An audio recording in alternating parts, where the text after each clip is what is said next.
Mbote bandeko, mbote bana ya Congo, mbote bayindo nyonso na batu oyo nzambe atia na nzela na ngai, oyo nzambe alingaki mpo balakisa biso babwanya makambo ebele, oyo nzambe asalaka makambo na ye na ndenge na ye. Donc tozwa bénédiction wana nde balobaka ya nzambe mputu lelo ndo atia biso na banzela ya bapapa na biso oyo balakisa biso mpe bwanya oyo lelo tozosalela yango mpe biso mpe tolakisaka yango mpo ya bandeko mosusu. Tozolakisa mpe na bana ya Congo bwanya wana mpo tozala malamu biso nyonso tu, mpo tokomi na ntango moko oyo mokili ekomi na makambo ebele, mokili ekomi na suka, système ezokweya, système oyo ebandaki oyo ebebisa mokili ezokufa ezokweya. Ya solo bokotuna me kokweya ndenge nini? Parce que bino bozomona ba puissance, otali États-Unis azana ba arme, puissance économique banini, otali France c'est pareil. Otali pe bamboka na biso lobia biso ba fulu, bio kolia kuti ezalaka te, toko zala ndenge nini, toko bika ndenge nini, toko changer ndenge nini. Mais bandeko mutaleki makasi ya nzambe azali te, mutaleki puissance ya nzambe azali te. Mokili liboso ezalaka bongo te, oyo lelo bozolobaki Amérique, France, banini, Europe, Occident, Orient, donc Asie, Arabie, ekomi makasi lelo ezalaka bongo te. Biso moto ezalaka makasi mingi, mais biso tokweyaka, leo tokweyi bango mpe lero bandimaka te. Mais lelo oyo bango oyo bazwaka bango mpe babebisa. Donc ezali cycle ya vie, ezali ba principe ya vie, soki bapesi boza nango bobebisi il faut bokweya, il faut bokweya. So ba mai oza na source no bisako mai, mais so ozo entretenir yango te source wana ezokoma salite ti moko mosusu okomela mai wana ekomopesa yo pasi na libumu ti moko mosusu bokoka komela yango te ti source wana ekomi eloko moko bokoutiliza ngo lisusu te. Mokili mpe eza bongo, ba oyo bazwa babebisi ekufi sikoyo, donc moye basalela yango susu eza te. Donc biso moto ozali nango sikoyo tosala makasi tobongisa source na biso wana mpo toyebi lelo na mokili lelo toyebi ke biso toza na source wana, toyebi yango, tozalaki nango, tobebisaki yango, sikoyo toyebi ki eza pa na biso tobongisa mpo ebeba lisusu te, etikala libela mpo na biso. Voilà mpo na nini toyaka mpona kolamusa bana ya Congo bayeba boyebi mutu nde tolobaka eza délivrance ya liboso yango wana. Boyebi mutu ebikisaka mutu, ezali te ke pasteur atio liboko na mutu, pasteur akweyisa yo eza na sens moko te. Kokweyisa yo kotia loboko na mutu eza na sens moko te. Okobika soko oza na boyebi okomi na bwanya, le savoir et les connaissances, yango mutu ekobikisa yo. Yango mutu ekosalisa yo mpe na bomoi na yo. Yango mpe ekobikisa molimo na yo lero kozala su te na mokili oyo ozongi na mokili ya molimo. Donc bandeko oyo tolobaka eza te mpona kosakana, tolobaka te mpona kobangisa batu, mais tolobaka yango mpona bosolo ya mokili. Nzambe apesa biso nyonso, mais nzambe asala pe nyonso gratuité, aloba na biso tokumbisa ye. Eloko kaka asala yango wana alobi na biso tokumbisaka ye, to reconnaître tokumbisaka ye, ye apesi biso nyonso. Donc eza gratuité yo yebi nzambe, mais oboyi opesi ye mokongo, oyebi nzambe okumbisaka ye te, okomana kokumbisa banzambe mosusu, mais ozolinga ozala malamu na vie na yo. Ozolela bapasi, pona nini pasi boye, pona nini maladi boye, pona nini liwa boye, mais obosani nzambe wana mutu asalaki yo ozala. Ye mutu akitisa bakoko na yo po yo lelo ozala. Yo zi bakoko wana okomi kofinga bango, bandoki banani. Mais lero fingi bakoko wala bandoki fingi mbala moko nzambe mokeli oya kela yo. Ofingi ye. Parce que mtasala bakoko wana babotiti yo zala. So lero balobi basala ba examen génétique. Bakomona ke yo na bakoko ya liboso ya Congo. Oba ya liboso na mokili. Bozala ba gène ndenge moko. Donc mais yo ozo finga bango ba bandoki baza batu pamba banini tout. Donc voilà pas un problème ezali lelo. Yango la na boyebi yo biso tozwi pa ya bandeko, tozwi pa ya ba papa na biso. Lelo na kolobela tem moko papa na ngai apesaka biso kala ezalaka la souffrance et la malédiction. La souffrance et la malédiction. Boyeba ke oyo biso mateya na biso eutaka na ba révélation. Ezalaka te ke tozwi yango quelque part ou bien outi quelque part, non, ezalaka ba révélation. Et la victime, l'état de ce qui est en est la victime. C'est ça la malédiction.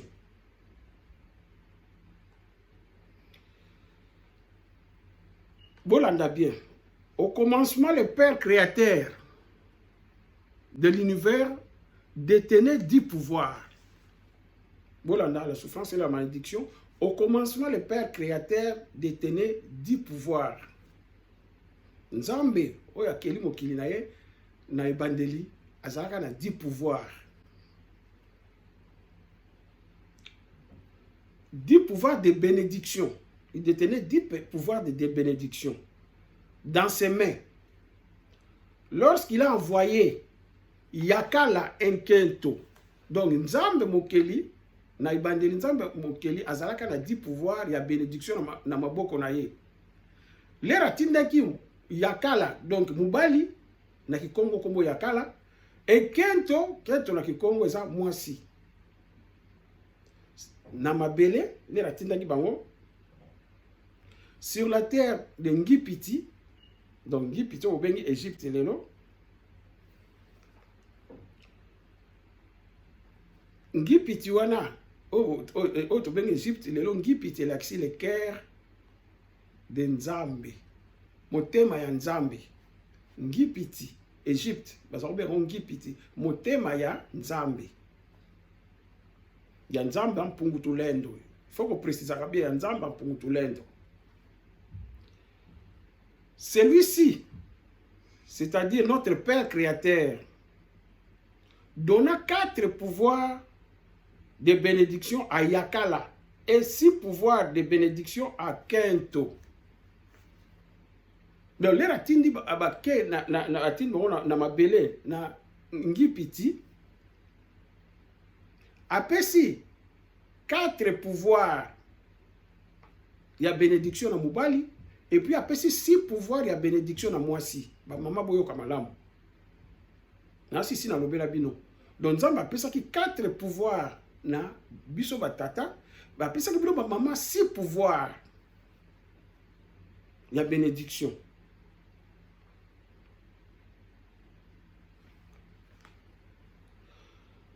Sur ceci, lorsque ils seront unis en mariage, ils feront le simple calcul mental de 4 plus 6 égale 10. Donc, si on a pouvoir na bénédiction, l'air moi si on va na mariage, 4 bénédictions, il y a mobile, 6 bénédictions, moi si et ça la 10. Donc, la bénédiction, oh, bonjour, na mariage, yangwana.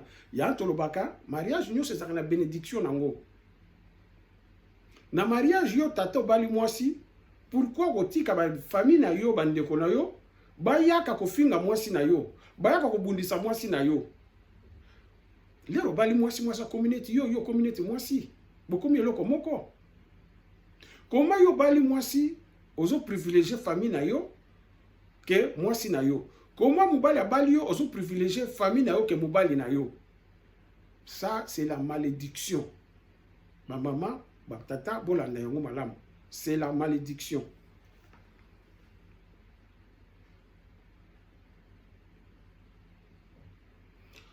Ils feront un simple calcul mental, 4 plus 6 égale 10. Donc, la volonté du Créateur de l'univers, qui est notre Père. Lorsque la femme avait déjà vendu ces 6 bénédictions aux enchères, elle ne servira de rien. Lorsque la femme aura vendu ses bénédictions aux enchères, donc, aux enchères, vous comprendre. Donc, ce qui n'est moi si, avant le mariage, à Osala Mouboulou, à comment Mouboulou, et Osala Ndeni ba bénédiction, oh Nzamba pesa ye na maboko na ye, pour la libala, jour à Kubala, et vous allez le sous-souter. Donc, comme pour les donc, ça, c'est un pouvoir. Donc, moi, si je suis balié à servir de l'autre côté, foyer au côté, Mouboulou. Et ça, c'est un peu de Moubali. Foyer, vous avez sous una et sengoté, et vous avez ma belé, et comme une malédiction. Yango le dit, bah, tu faut pas ça la repentance. Nzambe, azabolingo, atiki la biso possibilité wana. Parce qu'il y a des mokili ndenge kozalela. Atiki la biso mokili, atiki la biso possibilité wana.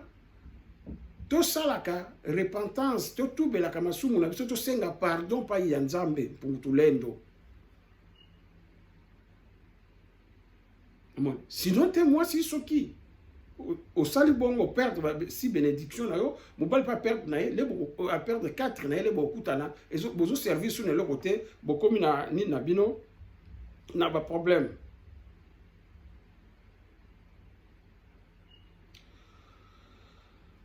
Elle ne servira à rien, donc la femme.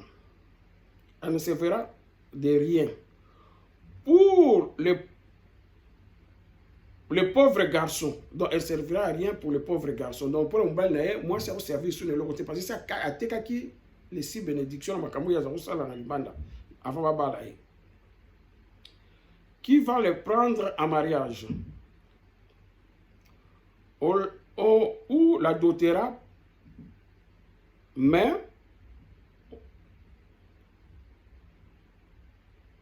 ou appliquerait ce qui est écrit dans les livres des lois et principes spirituels. Donc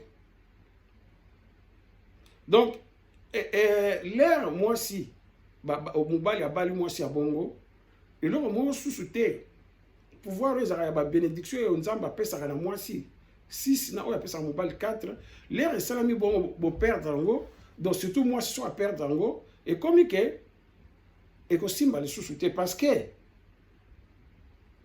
et comme il dit moko à désobéir dans le principe de loi où ils ont inscrit à désobéir dans le principe dans la loi où ils ont écrit sur le plan spirituel dans le livre de loi et de principes spirituels. Donc à désobéir nango ils ont écrit où ils ont comment où ils recommandent dans le livre il y a loi dans le principe spirituel.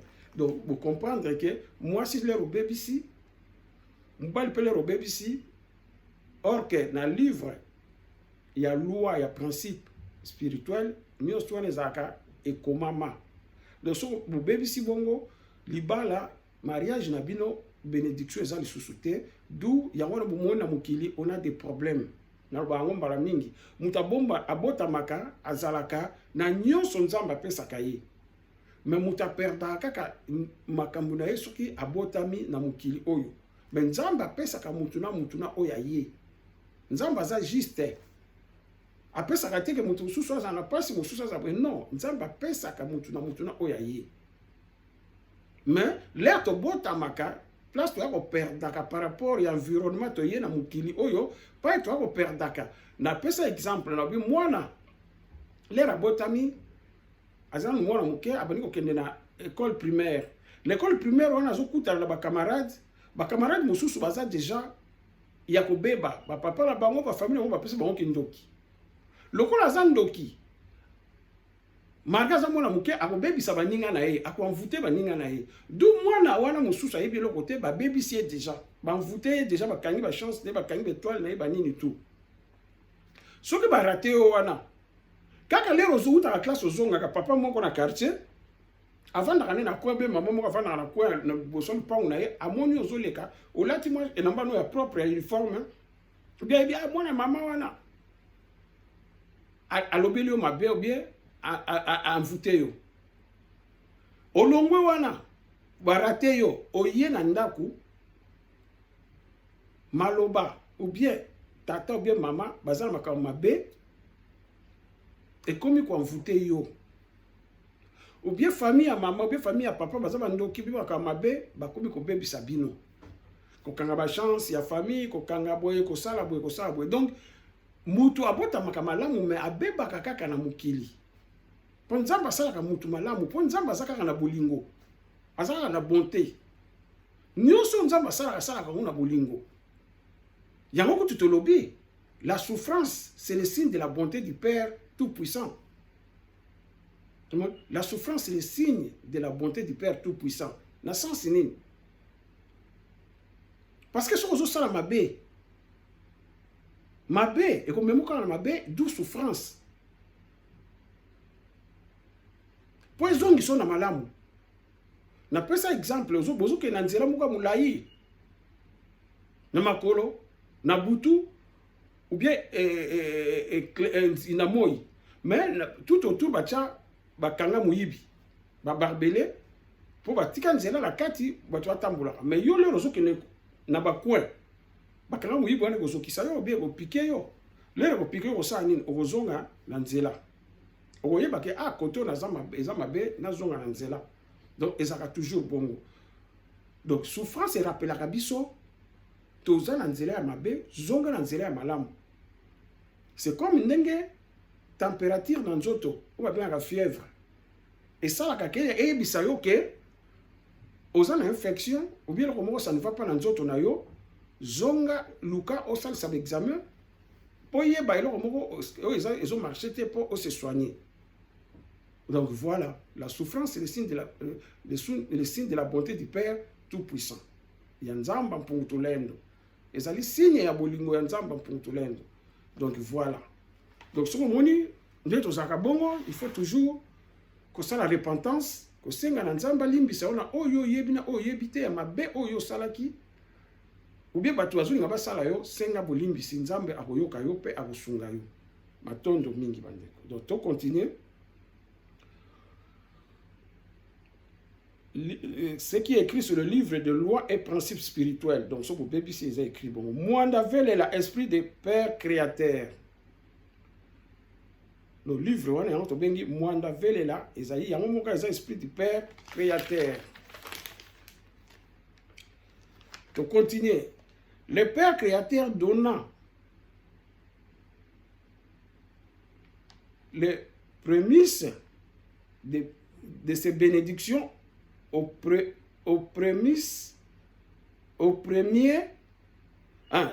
Père créateur donnant les premières bénédictions au premier.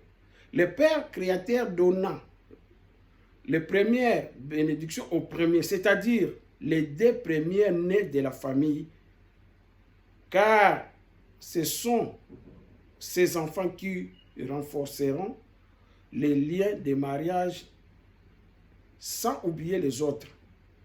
Omoni balobi nzambe ya bolingo nzamba mputulendo mawe janangina tata Kongo apesaka liboso ba bénédiction ya liboso na debano ya liboso ya libota. Apesaka ba bénédiction ya liboso na bano yo mibale ya liboso ya libota.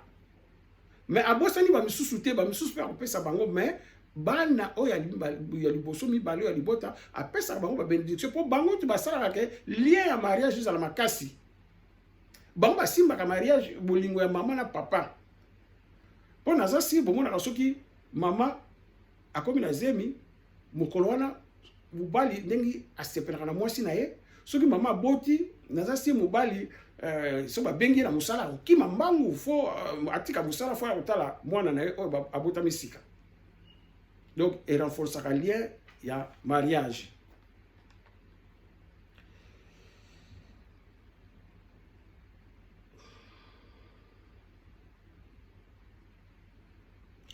Mais toi, jeune garçon, parce que ce sont des révélations.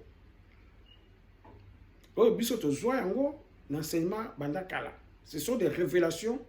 Aujourd'hui, mon limo, sala vidéo na oyo papa na bino ozwaka yango oyo sala yango. Donc yango na osala yango. Et continue. Mais toi, jeune garçon, lorsque tu jettes tes prémices dans la rue, tu ne bénéficieras plus de tes promesses, ni toi, ni ta femme. Donc, yo pe mobali soko boaki o baby si oya yo boaki on na balabala. Donc, boaki na balabala la siko sala mobulu avant mariage, oza mutu moko sala mobulu bangala basi belle do perdre pe ba bénédiction na yo. Donc, yo pe o baby ça peut au servir na rien ndenge mwasi na yo ndenge pe ni yo ni mwasi na yo po bien sur baby si. Donc, avant mariage, bazo recommander que bozala na boyeba bo sala mobulu te. Mwasi ni mobali basa mobulute avant mariage.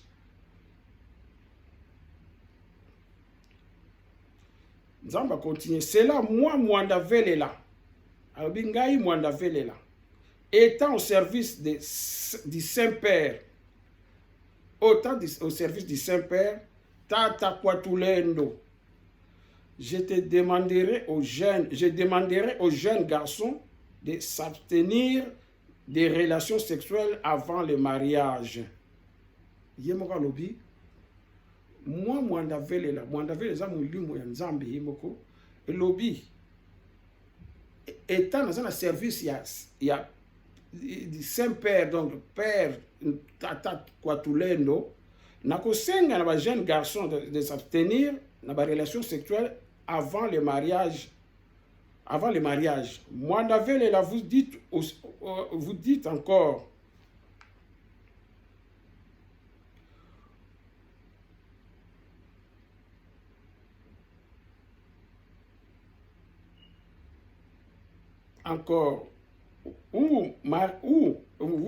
encore, oui, ma réponse ne sera pas longue, car le Père Créateur vous demande ceci. Alors, Bilboso, na yebisi bino bo sala bo bimana basité bien mobali ko bimana basité na mibalité avant mariage. Alors, ma réponse ne sera pas longue, car le Père Créateur vous demande ceci. Alors, Nzambe wala mulimo Nzambe mutezoloba Mwanda Velela mutezoloba.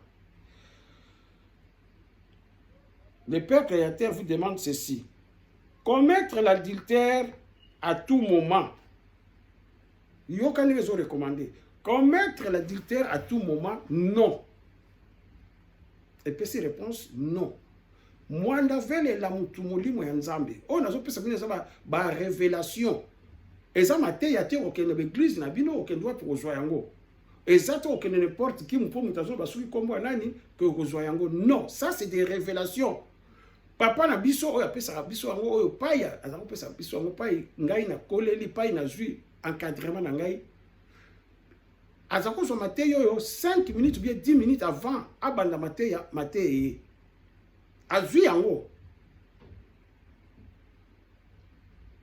Biso mateya tozui eza ya bongo. Biso eza Bible te, eza livre moko te, eza nini te. Do bolanda yango na bokebi eza base ya spiritualité Congo. Bosolo. On a zo bala bino lelo.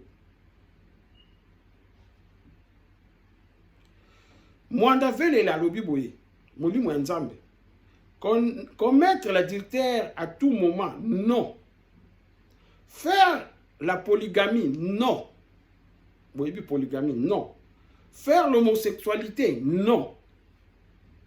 Invoquer les dieux ou les saints étrangers, non. Boyo ki yango bien. Commettre l'adultère à tout moment, non. Faire la polygamie, non. Faire l'homosexualité, non. Invoquer les dieux ou les saints étrangers, non. Boyoki yango bien. Molimo Nzambe mutezoloba. Kosambela banzambe mususu. Oya yote epeki sami. Yanto sake mission jour wana péché mortel.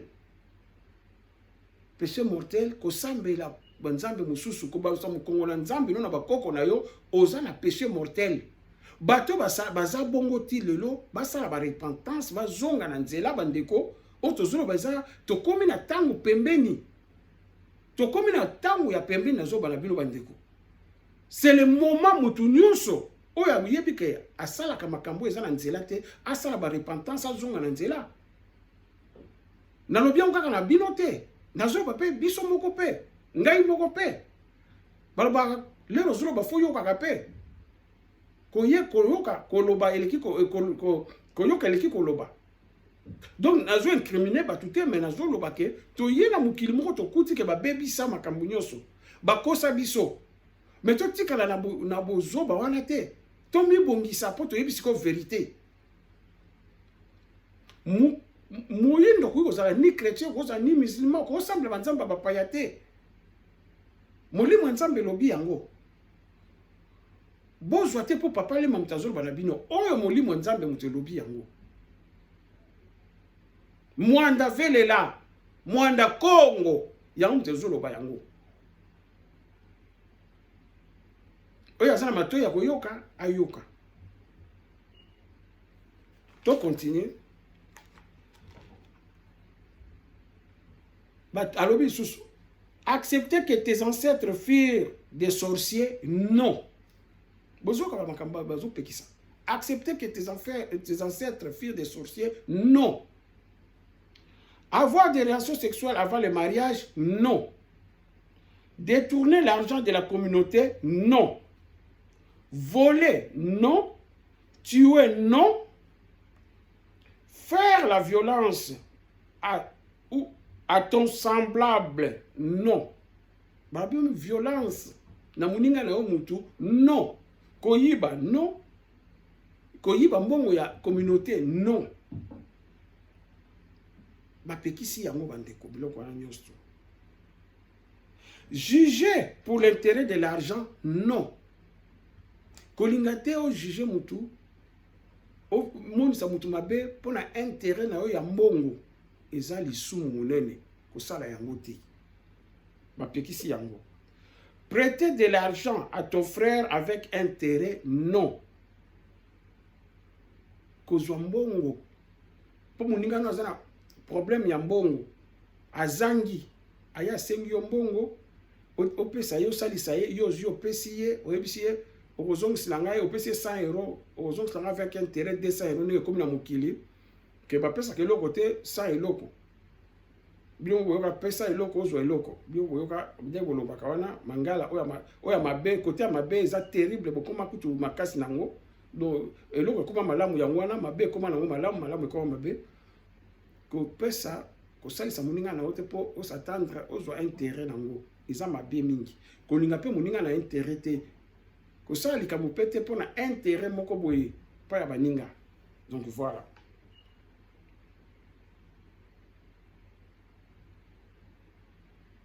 balobi en fait ce n'est pas tout respecter les lois et les principes spirituels car et que le créateur de l'univers avait donné à ses ancêtres dès le commencement. Respecter les lois et les principes spirituels que le créateur de l'univers avait donné à ses ancêtres, à tes ancêtres dès le commencement. Balobi, à tes ancêtres dès le commencement. Donc, il faut qu'on respecte babiloko nyonso donc d'autres par bonzambe ya bokoko na yo parce que nzambe la sel mokila pesi na nyonso o ya linga ki apesi na bakoko na yo na culture na yo na tradition na coutume na yo bayebi nyonso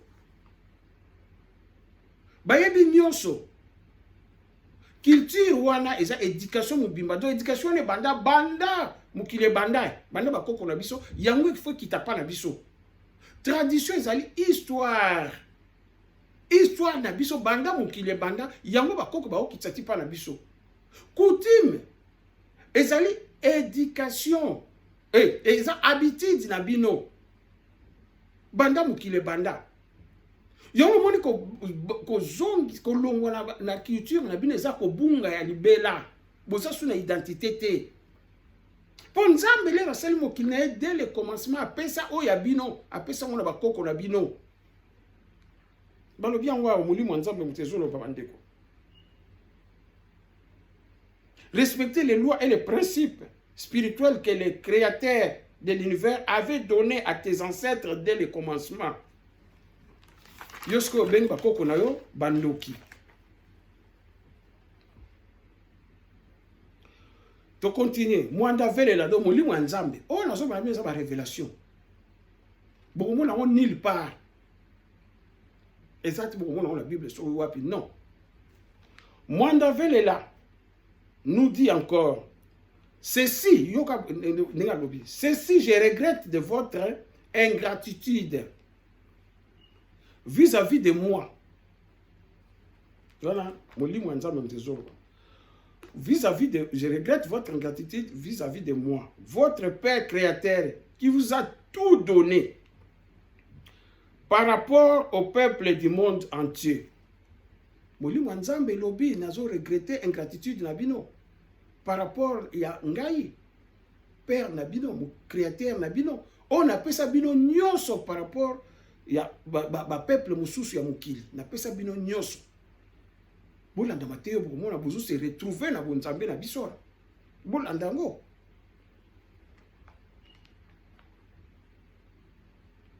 Je vous ai donné, à continuer, une terre fertile qui accepte tout. Après ça, biso mabele o eza fertile et ndimaka nyonso tomate bois ki eboti. Bandunde bota butu yango moko. Na zambo koti ba fumbwa banini ezo bota. Je vous ai donné une grande forêt qui a tout. Je vous ai donné des fleuves et des rivières qui ont tout. Boyoki biloko nous appelle ça biso. Mabele moko fertile, nulle part ailleurs. Après ça biso ba rivière, ba fleuve, na ba rivière. Après ça biso ba forêt o ezala biloko nyonso. Ba rivière na ba rivière na ba fleuve o ezala nyonso. Bandeko ba mbisi musu ezala ba rivière na biso na Congo, na ba fleuve na biso, banda botami asali 20 ans, 15 ans, 10 ans. Azarane kakawana. Donc il y a été, on a plus de 450 sortes de poissons, mais na mboka na biso to utilisera même pas 10 sortes. Même pas 10 sortes. Auto liaka, auto peshaka. Mais toujours les lanzala pa ya Nzambe. Or que ma belé na biso ça fertile makasi. Et botsa keloko nyonso zamba na biso ezana nyonso na kati banzete ya ndenge na ndenge za ba plante médicinale tout ezali kuna ba fleuve na ba rivière na biso ezana nyonso na kati mais tozo reconnaître Nzambe na biso te tozo ko luka pa mususu ko préférer ya so ba charlemagne na bino soki ba nini ko lia ba mayonnaise bazo travailler na nini. Quand il y a des poissons, ils ont des surgelés dans la formule, dendo, oyo. Et si la vitamine, ma fout à graisse, l'obi bozole là, l'obi tozole là, maladie, passé, motema passé, ba cancer, ba myome, ba nini, ba kyste. Mais, point. Or que ba biloko kolia na biso, eza ba kisi na biso. Fumbwa, matembele, ndunda, mbika, safu, manga, nyonso eza bakisi. Nzamba salango ndengo wana. Lero lie eloko ya sukali, biso zolia ba koko mona koko mubimba bo kei bozui koko mutu mulai bozolia secret ndengo wana. Mais mutu azwa diabète te. Parce que les périodes ba koko ça été diminué ba safu ye na ngai. Nenda ko pozolia ba ndunda moko mususu za ngai. On se maladie te. Malade ezaki loko moko tozaka pela ba malade mike mais biso to kolingai ba cancer ba cancer ba diabète ba nini biloko na to ko yokela ngona poto. Et biloko moko très rare donc très rare. Bandeko. Si ko bi modernité bolandi mundele. Apesi avantage ne epesi biso. On a vu à quoi on a qui va zoba. Mais yo mutozo le la mikolonyoso. Pour la nini, okomi na ba myome nyonso. Okomi na diabète nyonso. Okomi na cancer nyonso. Mais à quoi on soit ebe malade wana te? Si yo leki bango.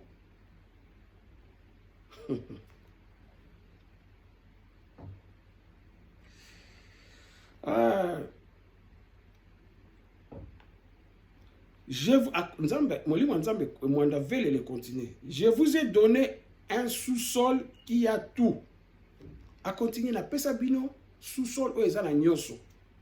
L'or, les diamants, les cuivres, manganèse, zinc, fer, coltan, etc., etc.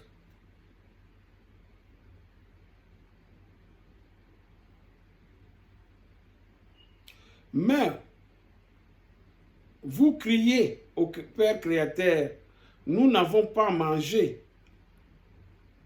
Ah oui, mais bozo ganga pa ya nzambe tozana le kwa kolia te. Iye mo abi parce que ça mo li on tezo le bi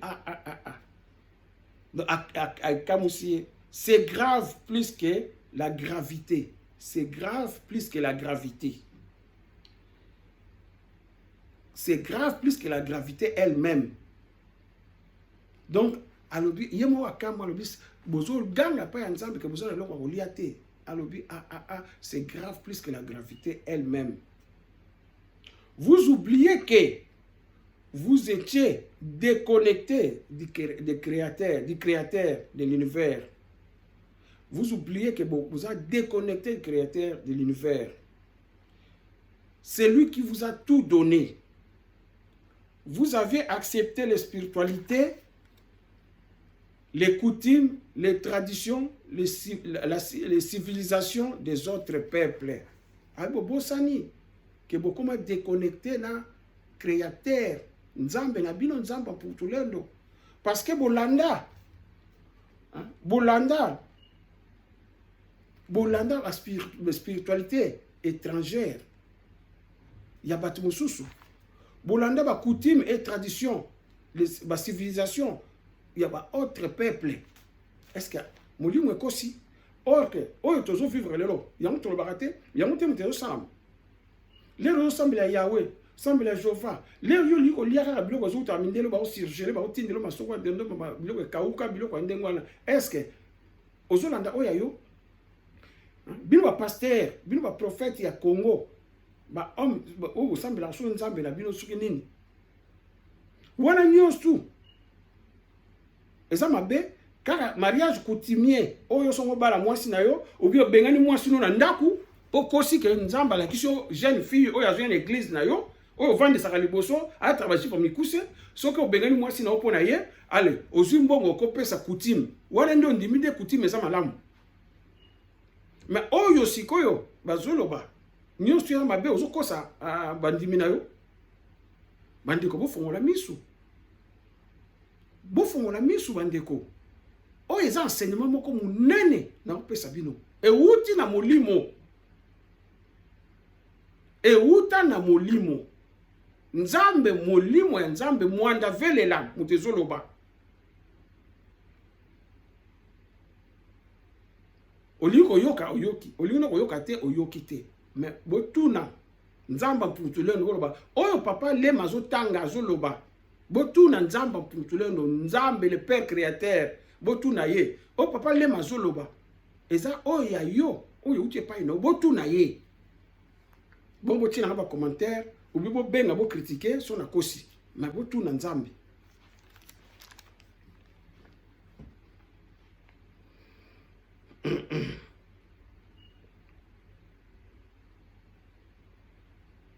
Vous avez voulu, à continuer, vous avez voulu par là corriger celui qui avait créé l'univers. Donc, alobi bo yokandeng nzamba alobi, molimo nzambe. Et lobi donc bo yambi ba spiritualité ba tumusu ba civilisation ba tumusu ba nzambe ba tumusu. Wala bozo la nzambe nini bolinga ko corriger moto a créer l'univers, donc bolinga ko corriger nzambe. Bo moni pas malheur. Le malheur et la bénédiction. La bénédiction et la souffrance et la bénédiction. La souffrance et la bénédiction. Bon, yo qui paye souffrance et outil à Congo. ya mwana ya Congo, ya peuple Congo, ya moyindo. Nzambe alobi bolingi ko corriger par là na ba pratique bolanda. Ndenge bosalaka ndenge bowangana, par là bolingi ko corriger Nzambe mokeli. Tata mokeli. Après vous lui jugez d'injuste. Mais si vous ne tenez pas le serment de bien agir désormais envers moi, comme je vais tenir les miens, vous irez après la mort terrestre dans les profondeurs de la terre. Boyoka eloko alobi, bandeko, boyoka eloko Nzambe, molimo Nzambe, mwanda vele le lobi. Alobi boye bolanda na répétango. Bozali ko juger, donc vous le jugez, donc toujours juger Nzambe d'injuste.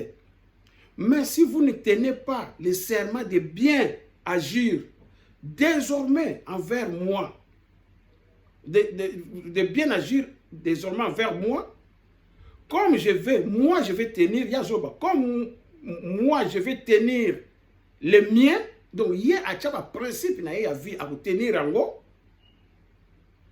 vous irez après la mort terrestre dans la profondeur, dans les profondeurs de la terre, avec le mauvais esprit.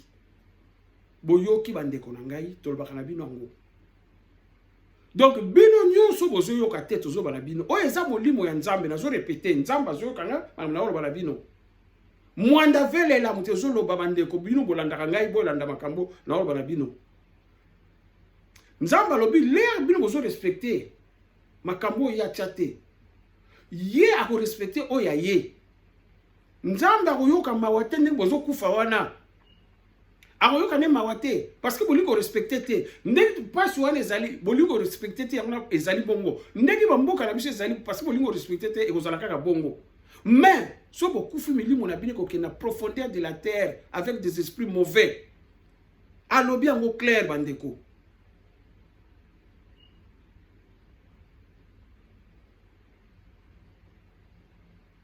Et vous le demeurerez à jamais mort une deuxième fois et vous ne reviendrez plus. Alors, boko kende kuna libela boko zonga lisusu te. Parce que tu sais ça bino que biso tozakana principe ya réincarnation. Mais ceux qui ondimeli Nzambe te de tomber péché mortel au na profondeur de la terre kuna na esprit mauvais okozonga lisusu te. Molimo no comme perdu libela.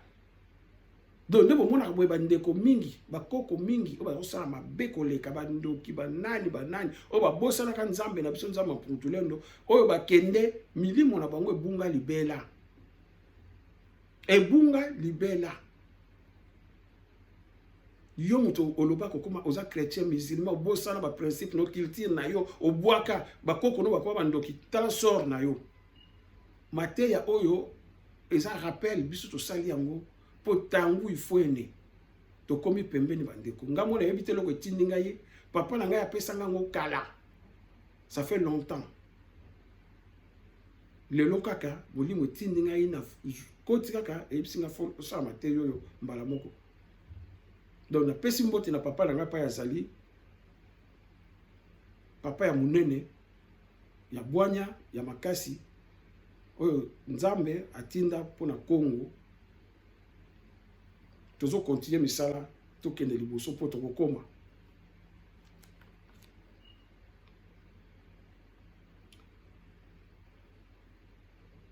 À cause de votre révolte contre moi, ainsi, donc vous ne reviendrez pas beaucoup dans la profondeur de la terre, parce que c'est à cause de votre révolte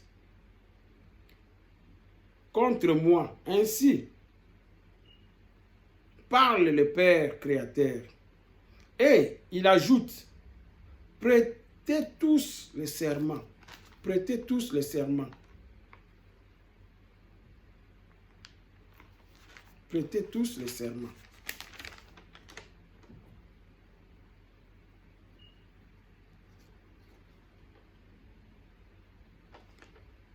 Donc voilà, bandeko. Madame Toloba Bino. Yango wana Tolobi na Bino lelo. La souffrance et la malédiction. la souffrance et la malédiction. Nzamba alobi na biso to prêter serment de bien faire. To komi na tangu ya sikoyo sala repentance senga nzambe asunga yo zonga na bonzambe ya solo. Serment yo ko prêter zali kondimela nzambe kolanda mibeko na ba principe nzambe apesaka na bakoko na yo. Yango ezati lelo, yango echangeaka te. Nzambe achangeaka te bandeko. Mibeko wana principe wana yango ezati lelo. Nzambe alobi ye moko boyo nzambe puntulendo ye akochange te akotenir oyo ya loba, oyo ya sala. D'où lokola bino biso toli kondimala ye te, bino boli kondimela ye te. D'où souffrance ekozala, ekomi malédiction ekosakana te. Yango nde ekosala ke même soko kufi molimo na yo kokende na profondeur de la terre na esprit mauvais okozonga su na mokili te, principe ya réincarnation mpo na yo eza lisusu te, obungi libela. Douleur yo bungi bongo bana na yo baza pe servir lisusu te sur le plan spirituel, bakozala na handicap. Po yo koko na bango, yo papa na bango, yo mama na bango obunga na mokili ya nini oyo. Po ba mama na biso baza ba koko na biso bakufa, ba ndeko na biso bakomba ba koko na biso bakufa. Baza ba koma ba liaison na biso. Leto lela kawa bayuka ka biso. Bango pe bazo lela nzambe po asunga biso. Parce que ndeko soko kufi batali soko mona eza bato ya famille na yo o bakufa. Soko yebaka te makambo tozolo bayangwana. Soko kufi batali soko mona eza bakoko na yo, yo moyindo. Okomona bango bakoya koyamba yo. Avant de passer dans le jugement. Donc voilà. Boyo ki mateya oyo bo fongola mituna mayele na bino.